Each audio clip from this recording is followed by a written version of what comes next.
နာရီတွေ့စီခွဲခွာဝေးလို့နေစေတနာရီဘယ်လိုပဲပုံထားရှိစေ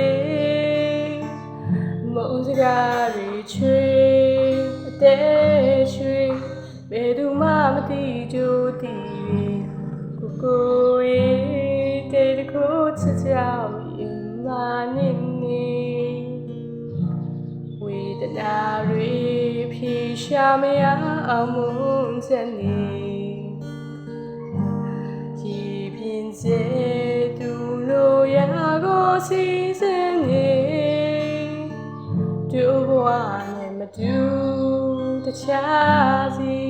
ဒီမြေဆုံးထိသွားကြည့်ပါစေပြောမယ်ဆိုကဘာဆုံးနဲ့ထိရှောင်သွားခြင်း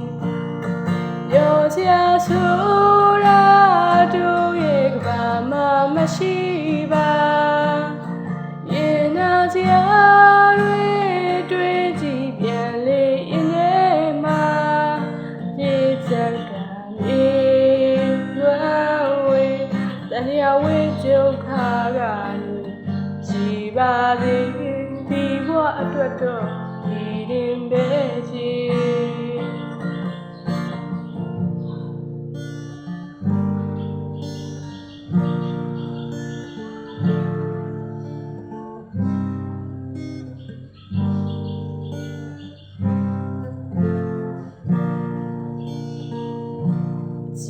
အာရီတွေ့စီခွဲခွာဝေးလို့နေစီနာရီဘယ်လိုပဲပုံထားရှိစေမုန်းစကားတွေချွေ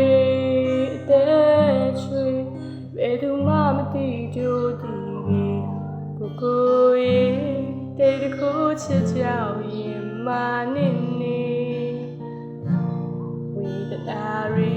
ဖြေရှာမရအောင်မုန်းချက်နေရည်ပြင်းစေ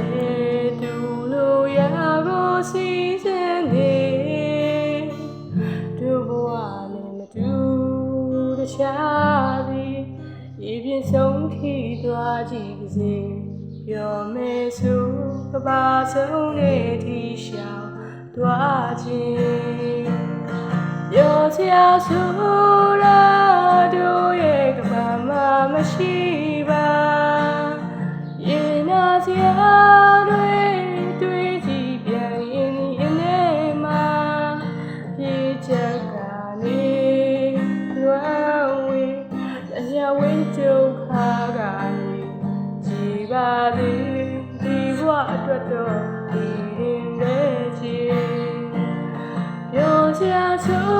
တာတို့ရဲ့ဘာမှမရှိပါရင်နာစရာတွေတွေ့ကြည့်ပြန်ရင်အမြဲမှာပြေချက်ကနေလွမ်းဝေးတရားဝေးကြုံခါကနေကြည်ပါသည်ဒီဘဝအတွက်တော့ဒီရင်ပဲချီကြည်ပါသည်ဒီဘဝအတွက်တော့ဒီရင်ပဲကြည်